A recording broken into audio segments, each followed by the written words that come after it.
saudari-saudara dan anak-anak yang terkasih, rupanya kegagalan tidak membuat petinggi elit keagamaan Yahudi patah semangat. Setelah mereka gagal menjebak Yesus pada ranah politik, sebagaimana kita dengarkan dan renungkan kemarin tentang membayar pajak yang mempunyai makna hak dan kewajiban, mereka tidak bisa berbuat apa-apa. Kali ini mereka mengganti strategi baru, yaitu menjerat Yesus pada perdebatan teologis. Isu yang diusung kali ini berkaitan dengan kebangkitan orang mati. Jika Yesus salah menjawab, sudah dipastikan ajaran Yesus akan dianggap sesat. Dan hal ini akan cukup untuk bisa menyeret Yesus ke pengadilan agama yang berujung pada kematian Yesus. Saudari, saudara, dan anak-anak yang terkasih, pria yang diutus kali ini dari kalangan Saduki yang tidak mempercayai adanya kebangkitan orang mati. Inilah kecerdasan mereka untuk menjebak Yesus menggunakan orang yang memang menghayati cara pikir, cara tindak, cara paham, cara hidup yang berlainan. Argumen pihak Saduki langsung tertuju pada hukum Taurat. Contoh kasus yang diangkat pun soal siapakah suami yang sah dari seorang istri pada saat kebangkitan orang mati, sebagaimana dikisahkan tadi. Di sini terlihat orang Saduki mengaitkan konsep kebangkitan tubuh dengan isu perkawinan atau pernikahan.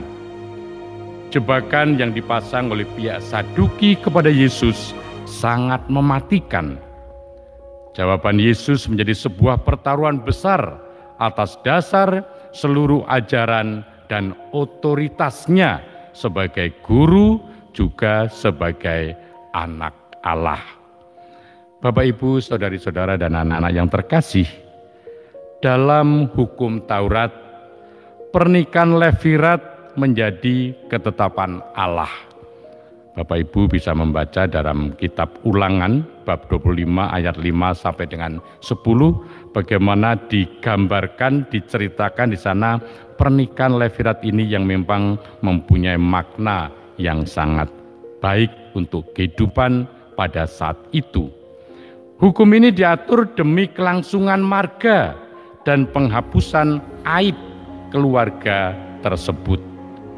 Karena kalau tidak ada keturunan itu, bagi mereka saat itu jelas sesuatu yang tidak dicintai oleh Allah. Pandangan mereka seperti itu.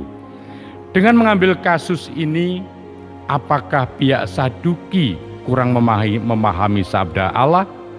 Padahal mereka dianggap sebagai kelompok yang paling konservatif di Israel. Apapun alasannya, di sana ada unsur jebakan dari pihak Saduki yang menolak status Yesus sebagai anak Allah. Maka kalau kita mencoba mengkaitkan dengan situasi saat ini, kalau saya mengikuti bagaimana perjuangan Jokowi, pemerintah untuk sungguh-sungguh bisa menyelamatkan rakyat dengan pandemi COVID ini, tapi ternyata juga tidak ada yang tidak puas lalu membuat suatu pernyataan-pernyataan yang tujuannya hanya untuk menyalahkan pihak lain. Dan rupanya situasi semacam itu sudah terjadi pada saat Yesus hidup di dunia ini. Lalu apa yang dibuat oleh Yesus? Dengan tegas Yesus menyebut mereka sebagai orang sesat. Sebab orang Saduki bukan hanya salah tafsir, tetapi mereka terjebak pada spekulasi yang berlebihan terhadap hukum Taurat. Mereka mencoba mengaitkan dimensi surgawi dengan kehidupan manusia. Seolah-olah kehidupan di surga tidak ada bedanya dengan di dunia. Lagi pula, kebangkitan tubuh dimungkinkan sebab Allah Israel adalah Allah orang hidup.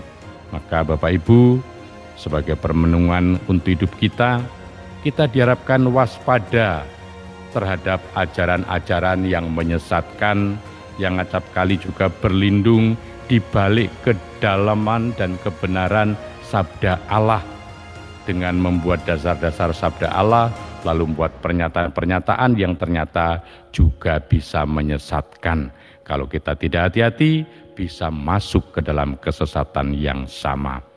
Ya Bapa yang penuh kasih, kami orang yang lemah, orang yang terbatas, acap kali tidak mampu memahami apa yang menjadi kehendak-Mu. Kami acap kali juga ikut apa yang dikatakan orang, walaupun ternyata itu tidak sesuai dengan kehendak-Mu.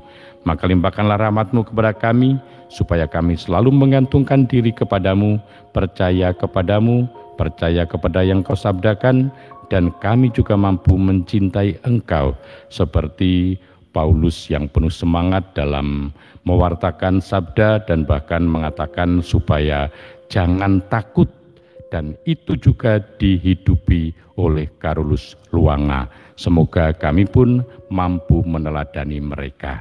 Demi Kristus Tuhan kami. Amin. Kemuliaan kepada Bapa dan Putra dan Roh Kudus, seperti pada permulaan, sekarang, selalu, dan sepanjang segala abad.